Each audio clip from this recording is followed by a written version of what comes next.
Buenas a todos y bienvenidos a un nuevo video tutorial de Centro Pixels. En el video tutorial de hoy vamos a continuar con esto de la teoría del color, ahondando un poco más en cuáles son sus bases y de dónde vienen. Lo que estáis viendo en pantalla es una representación, ¿vale?, que ahora vamos a explicar de los colores primarios. Luego vamos a hablar también del famoso círculo cromático que muchos habréis oído hablar. Voy a ocultar el color wheel este. Bien, vamos allá. Sobre los primarios, lo que la teoría clásica nos dice es que con la mezcla de tres colores, ¿vale?, con la superposición de tres colores, podemos obtener toda la paleta de colores que puede existir en la realidad. Esto quería decir que, y se puede ver en algunas facultades, yo he visto en persona, ¿no?, a gente con solo los con tres pigmentos, en este caso el amarillo, el rojo y el azul, a obtener cientos de miles de colores distintos. Es cierto que la teoría nos dice que con los tres primarios, con la mezcla de estos tres, podemos obtener el negro más intenso. Bueno, esto ya es mucho más complicado en la práctica, pero es lo que dice la teoría. Entonces, con la mezcla de los tres primarios, lo que obtenemos, ¿veis? Si mezclamos este azul con este amarillo, obtenemos el verde. Si mezclamos el rojo con el amarillo, obtenemos el naranja. Rojo con el azul cian, tenemos este azul como ultramar, ¿vale? Esto es la teoría. ¿Por qué os he puesto tres tipos de colores primarios distintos? Porque a veces vais a ver en internet diferentes tipos, los tres tipos, y voy a explicar cuál es cada uno. Dos de ellos los vais a reconocer fácilmente, que son el RGB y el CMYK. Os sonarán RGB y CMYK. Son estos de aquí, ¿vale? Vamos a ver por qué. Vamos a ver. Esto le he llamado clásico porque en la representación clásica del color, el rojo, el azul intermedio y este amarillo eran los tres colores primarios.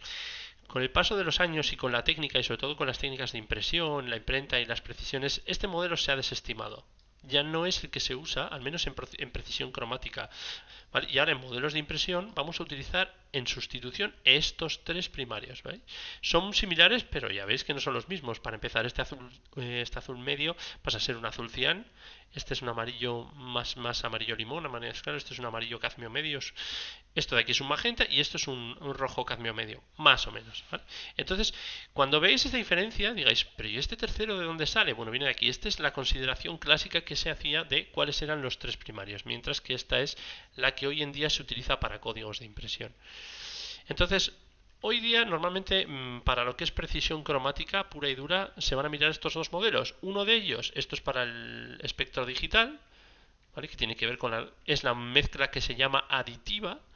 Mientras que la CMYK es para impresión, etcétera, todo lo que es formato físico, y es lo que se llama mezcla sustractiva. ¿Y por qué? Pues porque como ya sabéis que el negro se dice que es ausencia de color, en la mezcla sustractiva, la mezcla de los tres primarios de manera exacta, a proporciones iguales, nos da el negro. Mientras que en la mezcla de RGB, la mezcla aditiva, la mezcla de estos tres colores nos va a añadir el blanco puro, que es como la suma de todos los colores. Bueno, hablando de la teoría más clásica, vaya, ¿no? Así que esto es un poco los colores que tenemos que manejar. El círculo cromático que se ve todavía hoy en día en muchas escuelas de color es el círculo cromático clásico, donde los tres primarios van a ser, ya veis, el rojo, este azul medio y el amarillo, ¿veis? Entonces estos son los tres primarios. Como podéis ver, la mezcla de estos tres nos va a dar, voy a pintarlo en otro color para que lo veáis, los secundarios, ¿vale?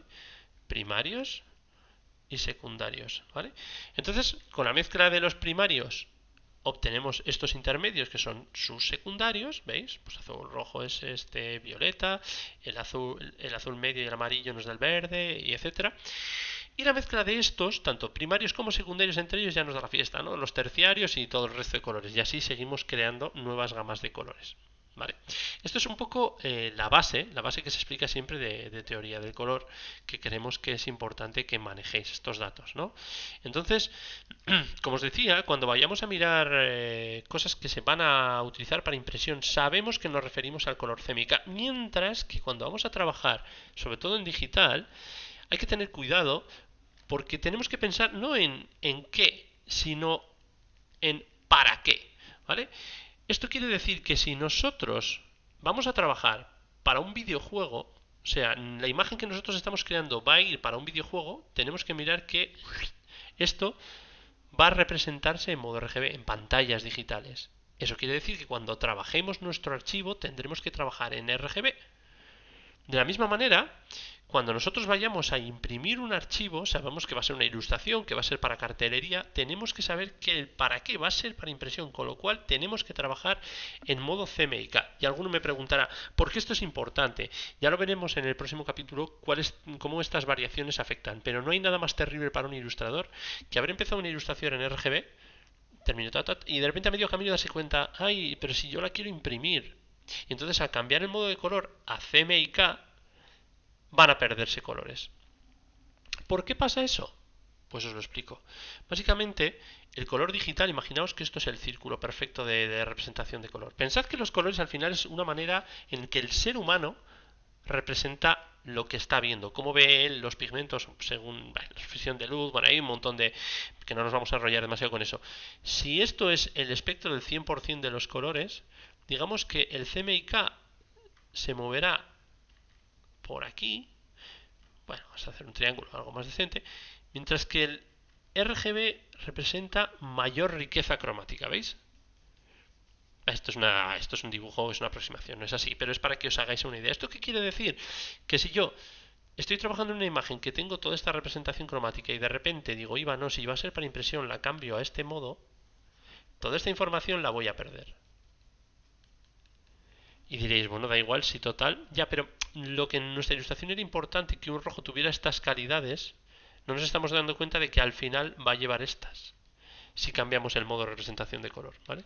Es como, lo notaréis si lo hacéis alguna vez, es como pasarle una veladura, es como desgastar el color, pierden intensidad. Los colores RGB son más intensos que los CMYK, porque en impresión no podemos conseguir una intensidad tan fuerte. Así que muchísimo ojo con eso, ¿de acuerdo?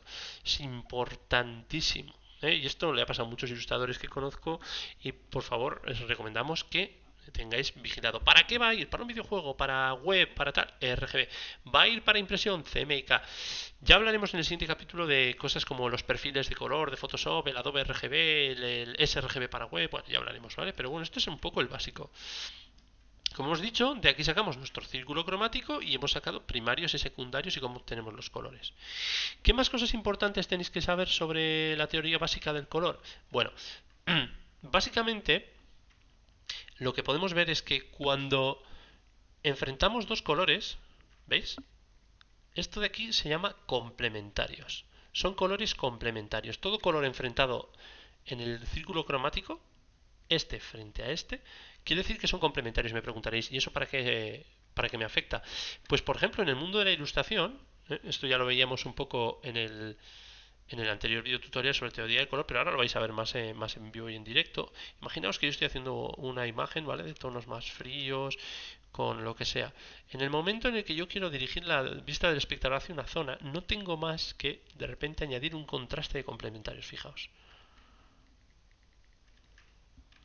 Esto atrapa poderosamente la atención. ¿Vale? Es uno de esos elementos que hemos hablado muchas veces de atrapar la atención del espectador. Ahí está el contraste de complementarios, ahí lo podéis ver.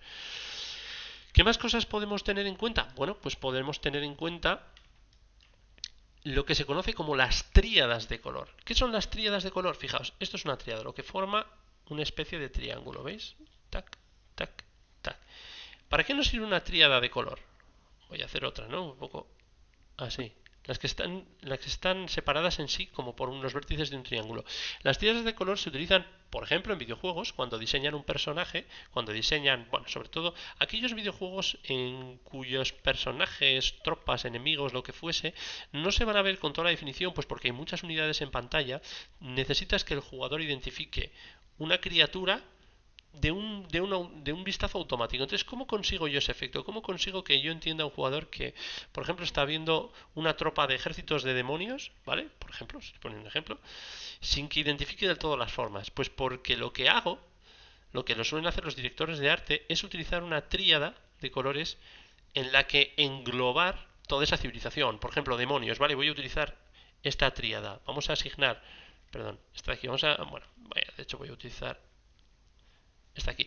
Voy a hacer que el color más importante de la tríada sea el rojo, ¿vale? Entonces, pues bueno, mi demonio va a tener un montón de partes de rojo, alguna parte, ¿vale? Así de este amarillo anaranjado, y luego, ¿vale? En algún lugar, ¿vale? Llevará ese punto distintivo de azul. por ejemplo. Y yo, de un vistazo, sin identificar la tropa, yo voy a saber, esto es de mi ejército o es del ejército contrario. ¿Vale? Este es el objetivo de las tríadas de colores, crear elementos cromáticos identificativos que nos permita distinguir unas tropas de otras. A veces también se puede hacer por una aproximación. Esto de aquí se llaman colores análogos. ¿Veis? Que están cerca de sí, próximos entre sí en el círculo cromático. Podemos utilizar gamas de análogos para hacer una ilustración, por ejemplo, de Marte, ¿vale? Y vamos a hacer así como una temperatura, así como todo muy agobiante, etcétera. Voy a hacer ahí un cielo verde. ¿Veis? Esto es utilizar colores análogos próximos entre sí en el círculo cromático. Y ahora de repente toma contraste, ¿vale? Y esto estoy creando un contraste. Pero bueno, es para que veáis cosas y juegos que podemos hacer con estas cosas, ¿de acuerdo? Es importante que lo tengamos en cuenta. Y luego, por último, tenéis que saber que los colores tienen una psicología del color. ¿eh? Como ya sabréis, estos de aquí son los cálidos, son los colores que representan el calor, ¿vale? Mientras que estos son los llamados colores fríos, todos los que están en este lado del círculo cromático, ¿no? Frío, sensación de, por ejemplo, la luna, Marte, etcétera. O sea, la luna, un planeta deshabitado, bajo el mar, en esa sensación de frío, mientras cuando quiero infierno, calor, llamas, voy a utilizar este tipo de colores psicológicos que representan eso. Y que luego, además, a esto se le añade la cultura popular que ha creado ciertas cosas identificativas, como el rojo, como la violencia, la pasión, la sangre, ¿no? El azul para el cielo, en fin, ese tipo, el verde es el color de la naturaleza, ¿de acuerdo? Esto es un poco ya hablar de la psicología del color, pero podemos usar cálidos aquí, fríos aquí para este tipo de efectos y podemos usar psicología básica del color para hacer esto, ¿no? Es un efecto, bueno, habréis visto en muchas películas como la lista de Schindler o tal, películas en blanco y negro, de repente el personaje en rojo para intensificar el dramatismo sobre ese personaje, ¿no? Esto es aspectos sobre psicología del color. Y bueno, esperemos que os haya sido muy útil. Vamos a seguir en un siguiente video tutorial ahondando aún más en esto que es tan interesante sobre la psicología y de la teoría del color. ¿De acuerdo? Esperemos que os haya gustado, darle a like y suscribiros y estad atentos porque enseguida subiremos la tercera parte de esta serie de videotutoriales. Gracias y un saludo.